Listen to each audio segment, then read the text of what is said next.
guys, welcome back to the Yarnquisitions Podcast. I'm Marceline and we do knitting here and whatever fiber arts we like.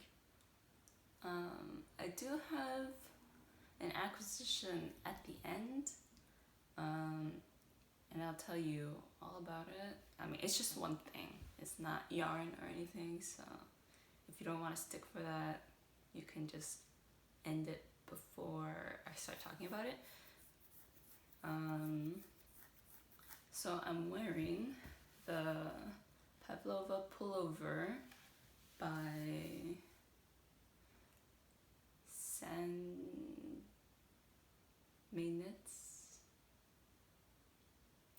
I forgot, but I'll probably put it in the description somewhere. And I put this in the washer on cold, on a normal cycle, but I also put it in a bag or a delicate bag, which I later found out you're not supposed to do that with sweaters, so rip me. It's like a little stiff. It's not as drapey as it used to be, but it still stretches, so I guess it's not that felted, and it didn't change size or shape, so it's just stiffer in general. And the what's it called, the color or the contrast color is like not as well defined or fluffy as it used to be, so that's like a con of using like fluffy yarn, I guess. And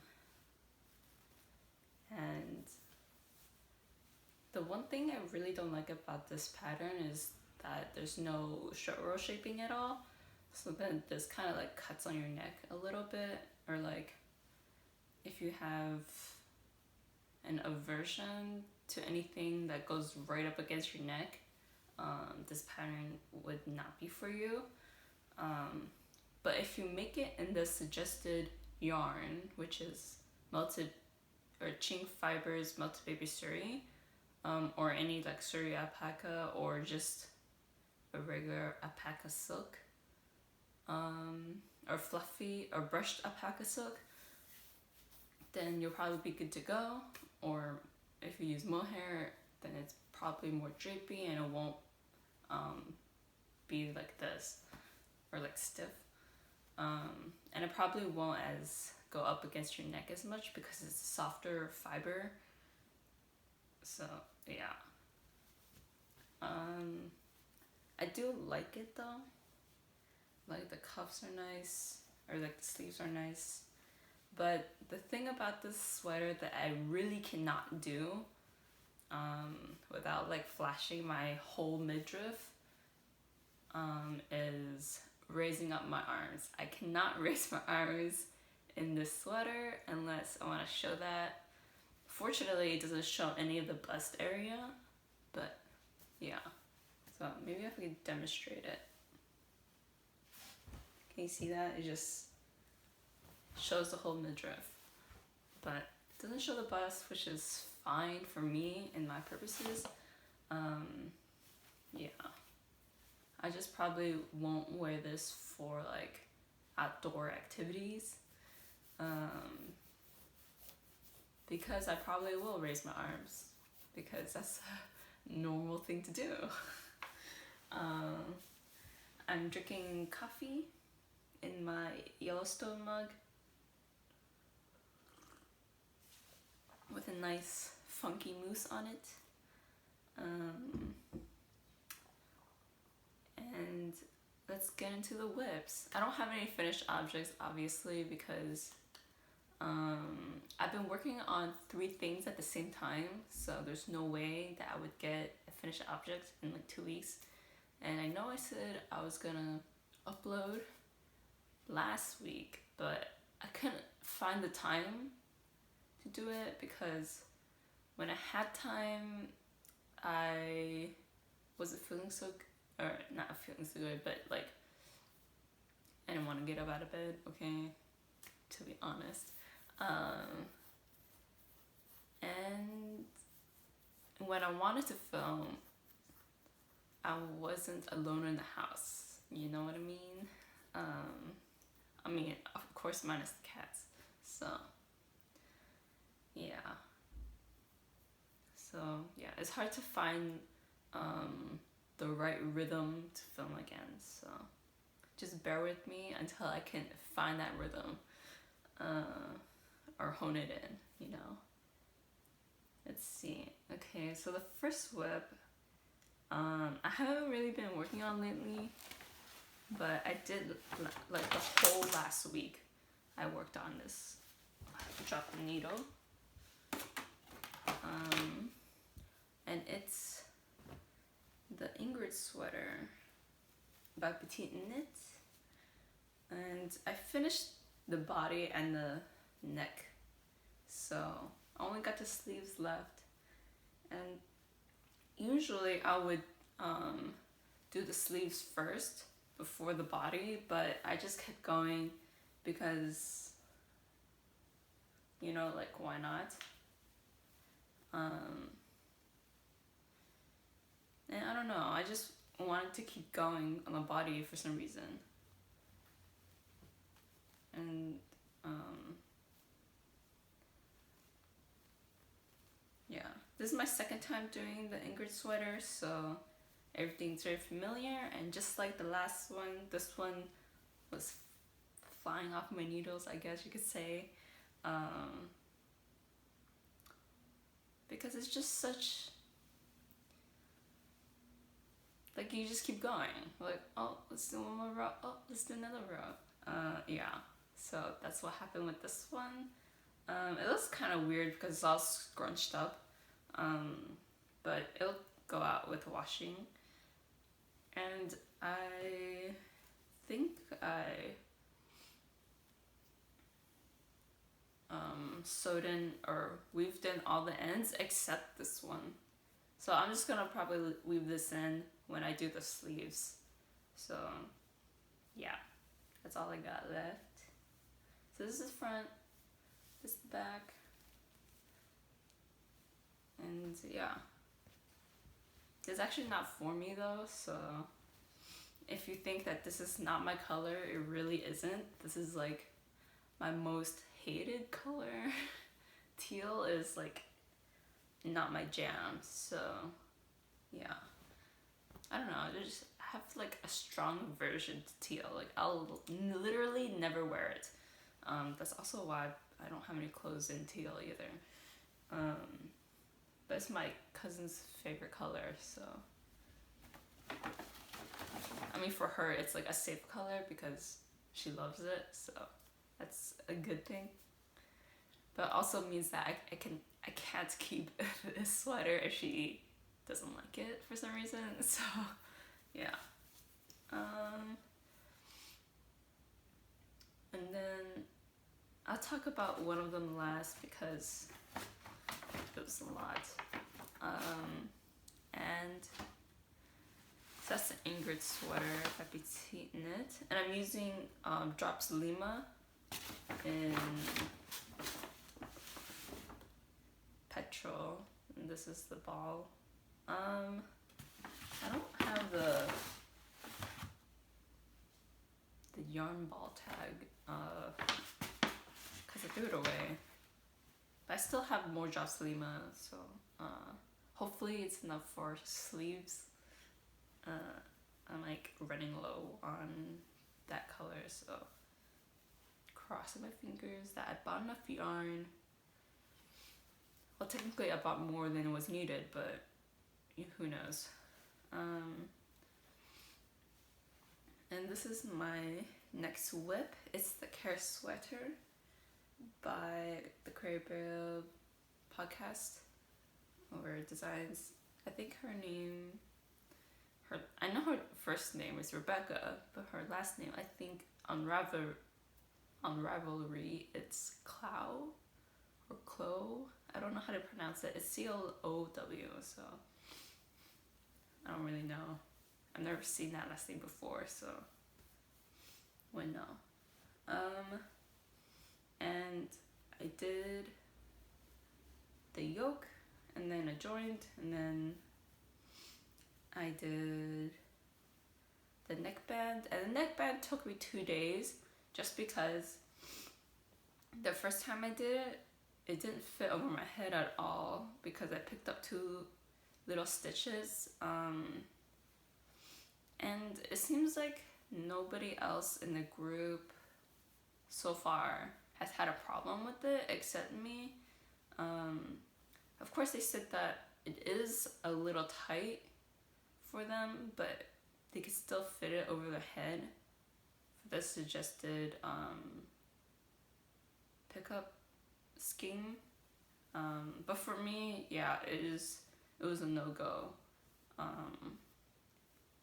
So when the pattern comes out, it'll probably tell you to do a certain way for certain sizes, probably. Don't hold me to that because I'm not the designer. So once the pattern comes out, I'll let you know what I did if it's not in the pattern. So yeah,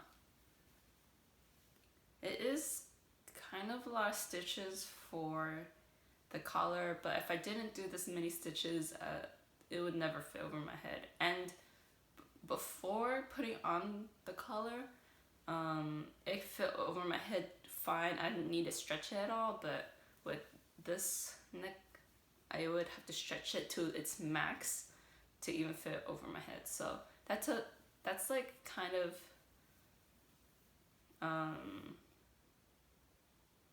how tight the neckband is for this pattern. And I also found that to be the same way for the Cargill sweater.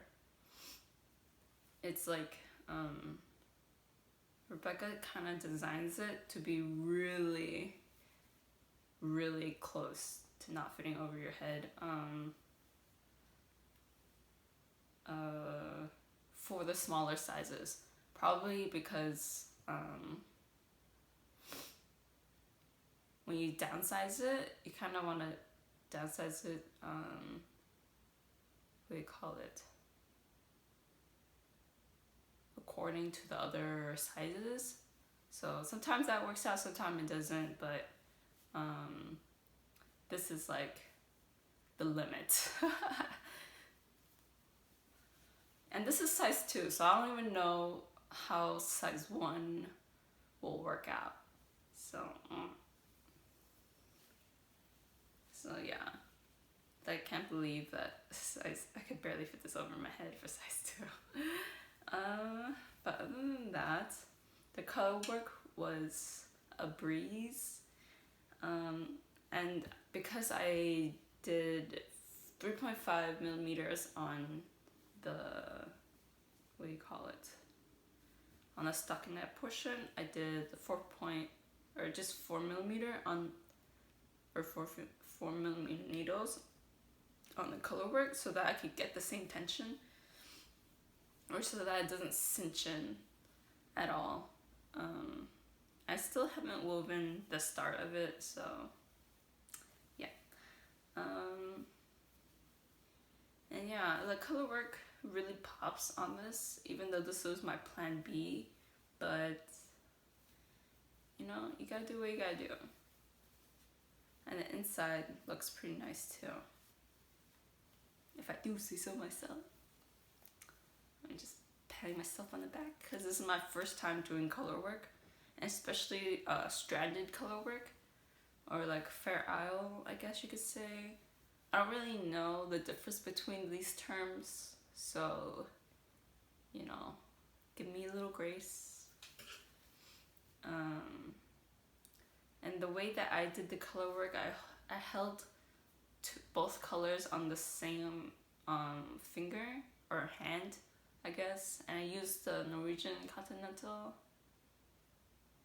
or just Continental, I guess, because my finger was quite far from the needle. So yeah. So I guess you could say that now I switched from Norwegian Continental to regular Continental knitting, but I still do the Norwegian purl, so I don't know. It's all getting mixed up because I have to switch techniques to fit whatever I'm doing. Yeah, and I held the darker color, the navy lopi. No, it's not lopi. It's einband by istex. And I had to hold it double, and same with the JC Rennie 4-ply, and this is a super soft cashmere, and I had to hold this double as well. And I think because I'm using much thinner yarn than what is suggested in the pattern, I think that's why I had to go down in needle size to get gauge. Or is it the opposite? I don't know. This shit's like so confusing. It's just, I got gauge on 3.5 even though the pattern says 3.75 for stockinette, so I don't fucking know. But yeah. But then that means that my yarn is bigger because I'm using smaller needles. But then it's not, because it's actually thinner than wooly knits, so I don't fucking know. It doesn't make any sense to me, but it's 22 stitches per 10 centimeters, so whatever. And the con of using einband is that it's just so scratchy on the outside, but actually it's kind of smooth on the inside though, so I guess if it's on the outside it doesn't matter.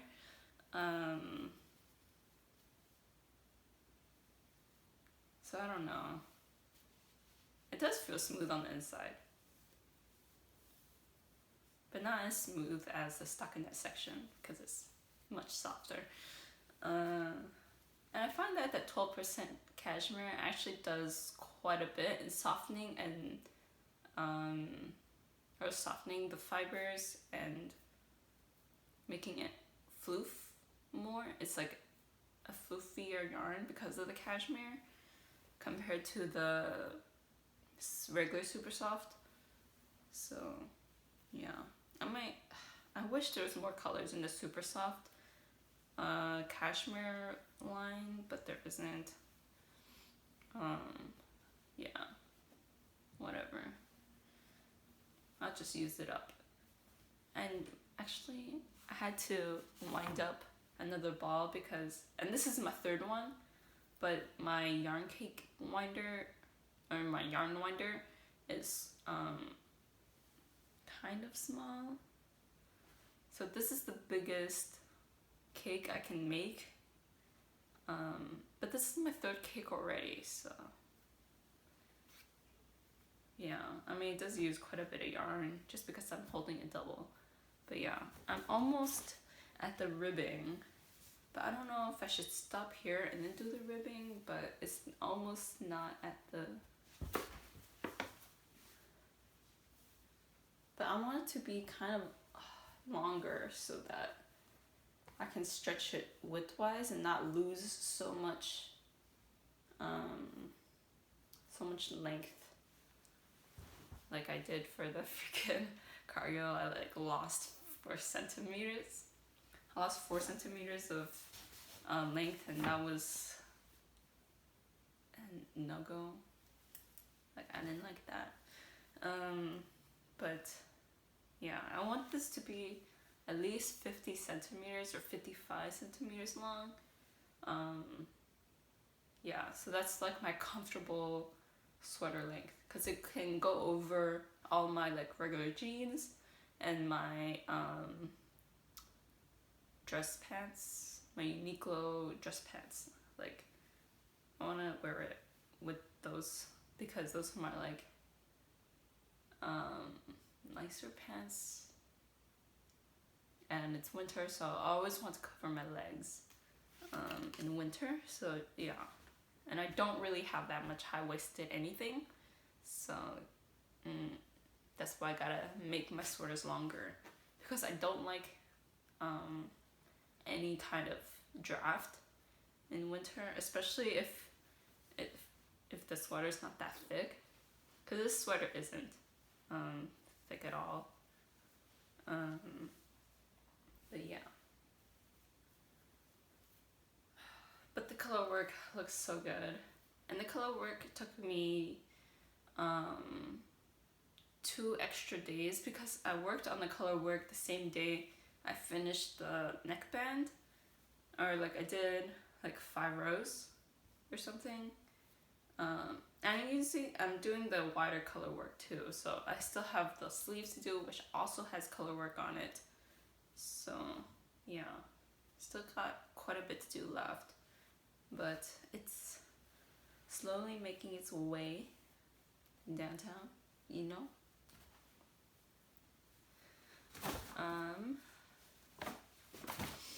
And last but not least, so that was the Kerr sweater, the Ingrid sweater, and my last whip is the sycamore sweater.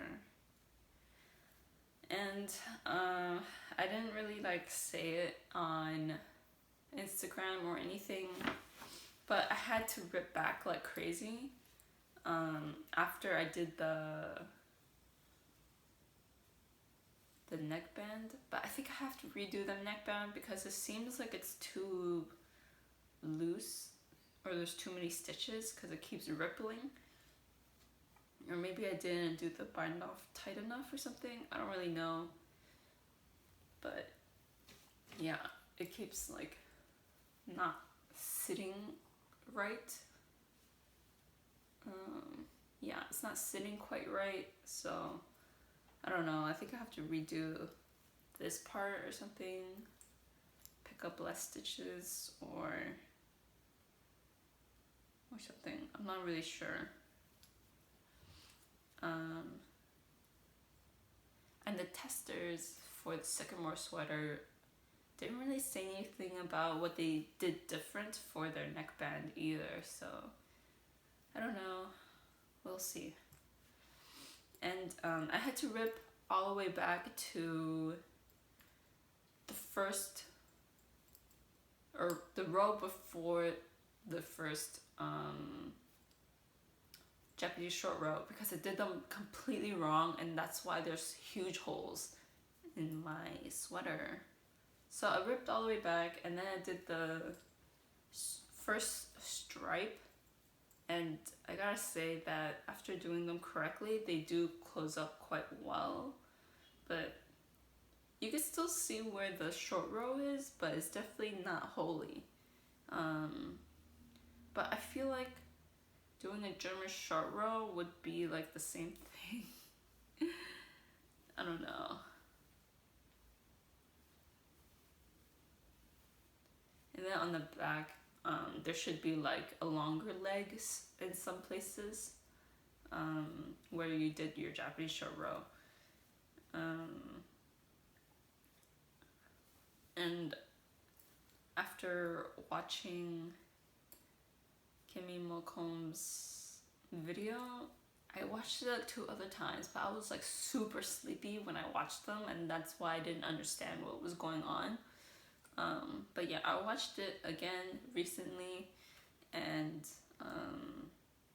yeah, I did understand it, or understand how to do them and how to resolve them, because the hard part is resolving the Japanese short row.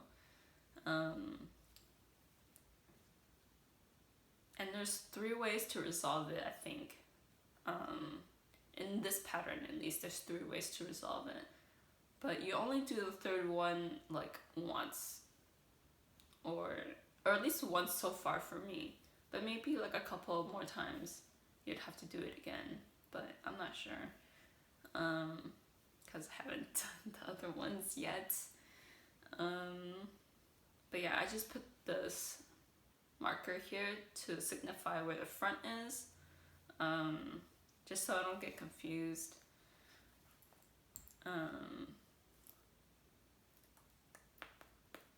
But yeah, it's definitely better to rip back, because if there was such big holes, I wouldn't really want to wear the sweater, even though I had spent so much time on it.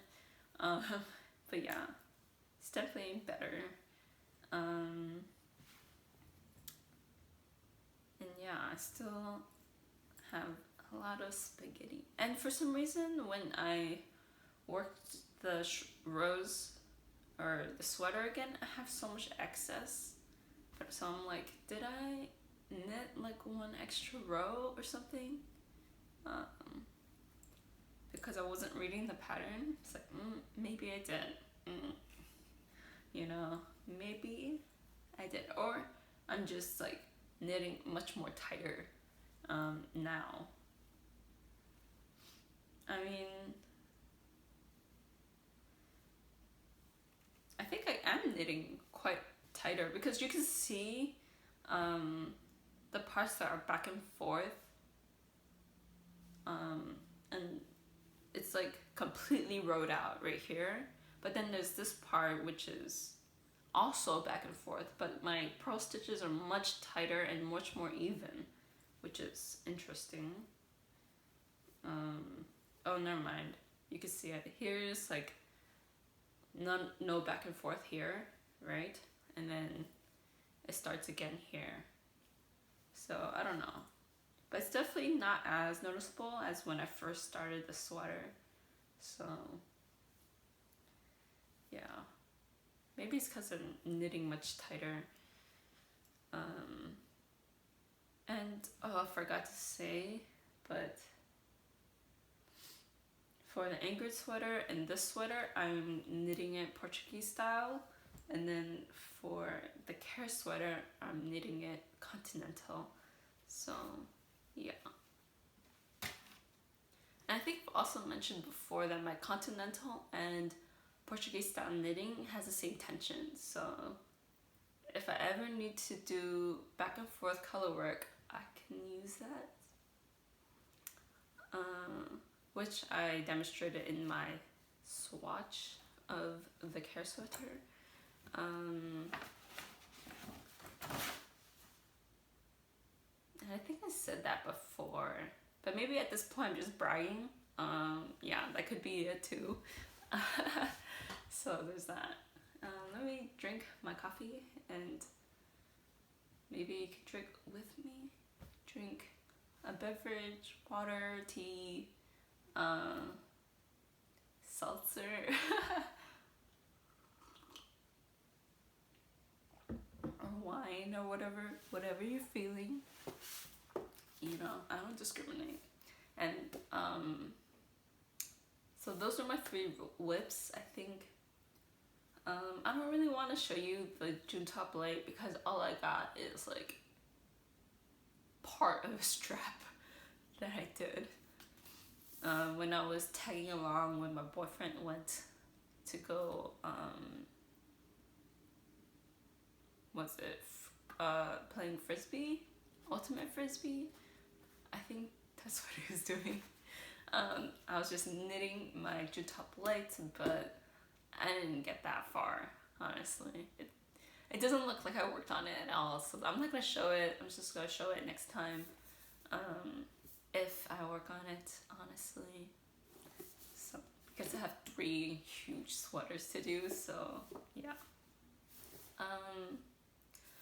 But other than that, I have my acquisitions. So I bought the 52 Weeks of Socks because I also pre-ordered Knitting for Olive's English book, or Knitting for Olive's knitting pattern book in English through Barnes & Noble. So, and because it's through Barnes & Noble, they have a 40 minimum free shipping thing.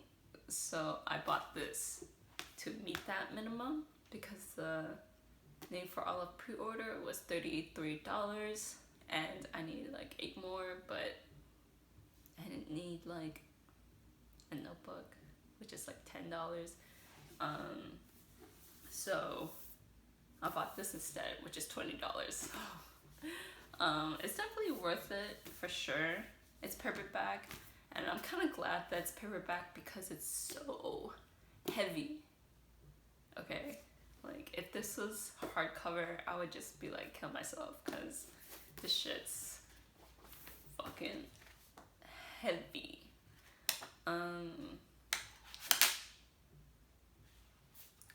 So I flipped through the pattern or the book maybe once or twice, and I think I only like about 12-ish patterns, so it's definitely worth it because if I bought each pattern individually, it would be $36, and this is $20, so it is kind of bang for your buck. Or if you want to make a gift for somebody, you could just show them this book and then have them pick their favorite pattern or one of the patterns they like. Then that would be pretty cool. So it definitely has its uses for sure.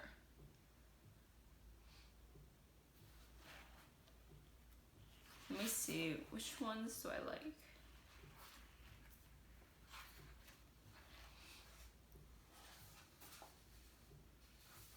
And there's a few slipper patterns, so I'm probably gonna make those, to be honest, because I threw away my other slippers and it'd be kind of nice to have wool slippers for this apartment.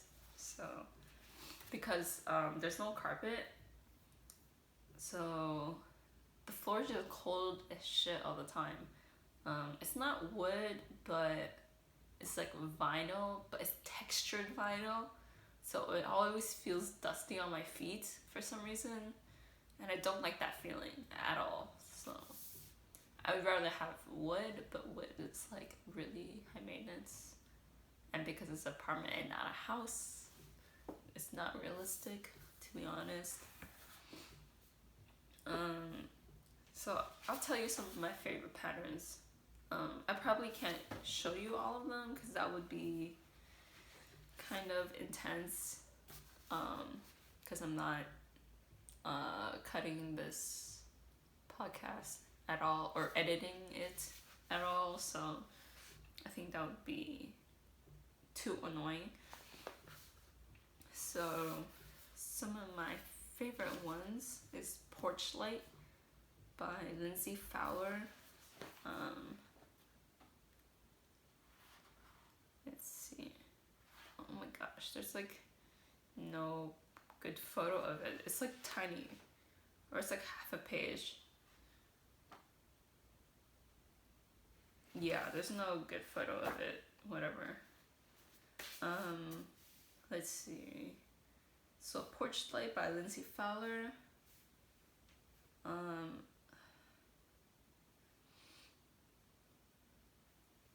Let's see.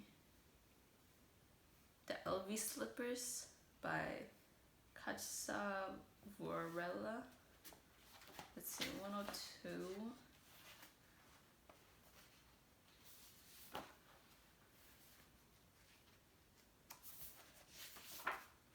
Okay, I think I could show this one because it has.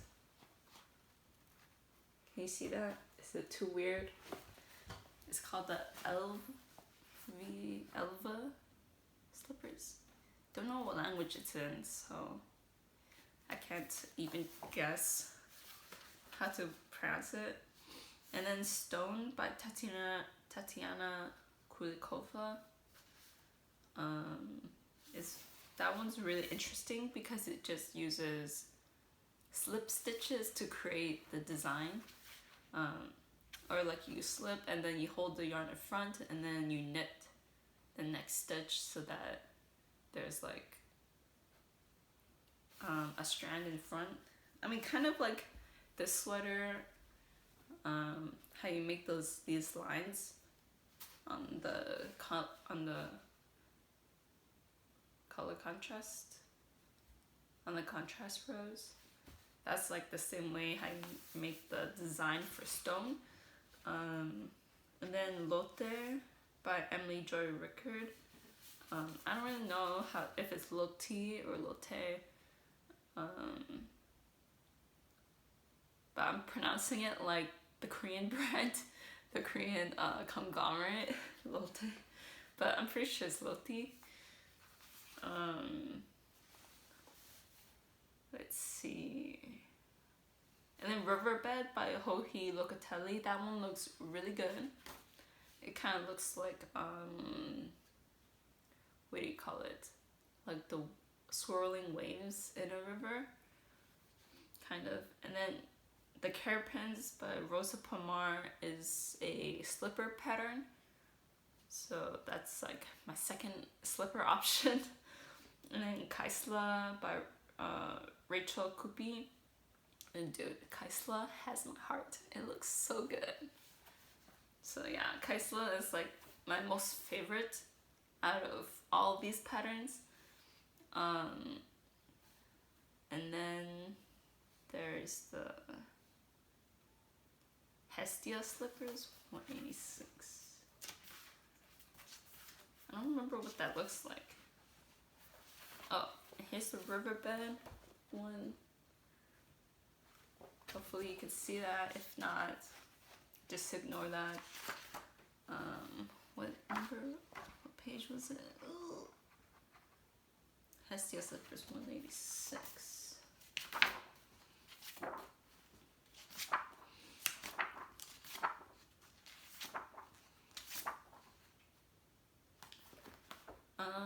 Maybe not the Hestia slippers. I don't really like it, so I'm not gonna show it. And then, oops, what is it called? Garia by Erica Lopez. Is that right? Yeah.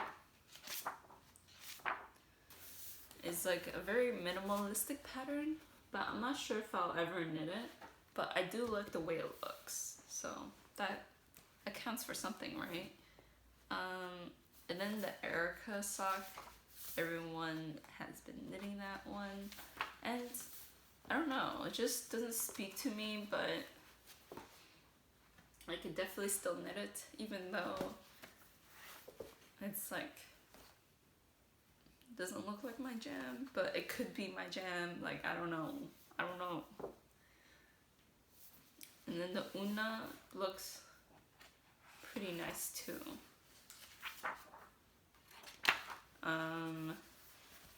It's kind of a bad picture because you don't see the full thing. And that's kind of my gripe with this book, is that it's kind of hard to tell what the whole thing's supposed to look like. But there is a second picture, but I probably can't show you it because it has the pattern on the rest of the picture, or the rest of the page, and then the picture is kind of tiny, so on video it looks ridiculous. But yeah, it's basically an all over lace pattern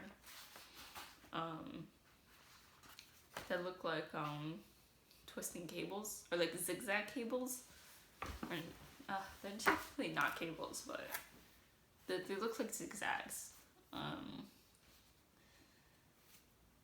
Let's see, do I have anything else? I don't know if there's anything else I like. Only showed you a few just because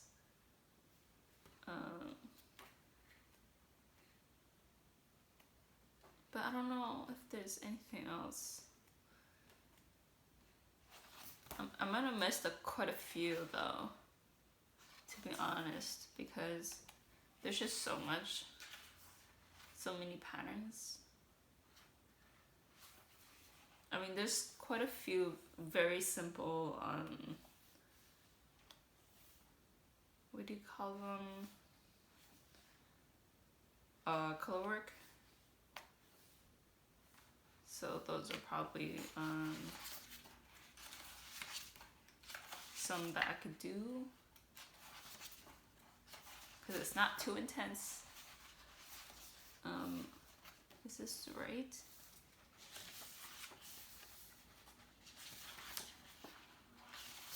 think Somerset is a big one too. What is this called? I don't know about that one. But yeah, Somerset for sure. Oof. Looks pretty good. I don't know if you can see that quite well, but yeah, it looks pretty nice. But I think for most of them, I actually don't have the needles because my smallest needle right now is 2.5 millimeter, and a lot of them require 2 millimeter or 2.25.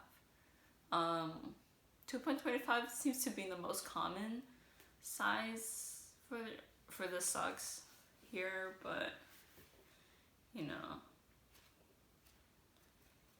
I probably have to find my post-its and then mark all the ones that I like at the top, because that's what I did for my other knitting books by Sandesgarn, DIY, or 2109 DIY and 2202 Miktildama. So those two, I put my favorite patterns at the top so I could refer back to them whenever I want to double check something, because I won't remember what kind of yarn they used, so, or needle size. So yeah, because it just varies, and the type of thing. Yeah, Porch Light uses 2.25, which is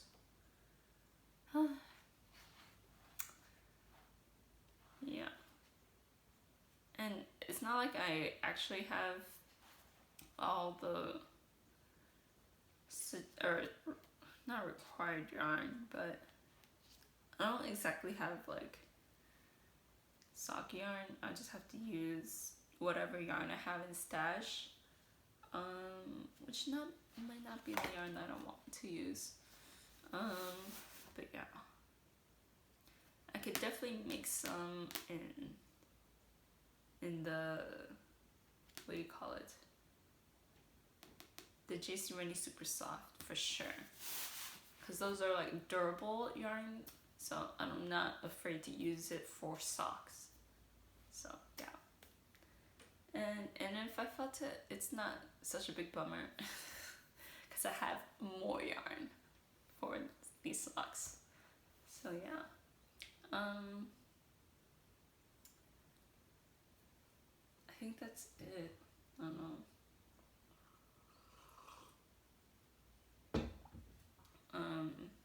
But yeah, I think this is quite long enough. I'll see you in the next time I upload. Who knows when that'll be. And I'm shooting in my room, or in the bedroom I share with my boyfriend, because it has kind of like the best lighting, because I don't know, it just has the best lighting for some reason. But yeah, I'll see you guys next time I upload, because I can't keep I don't know, promise that I'll upload next week. So yeah, I just don't want people to expect there to be a video and then me not upload for like another week. You know what I mean? So yeah, I'll just see you guys later. Bye.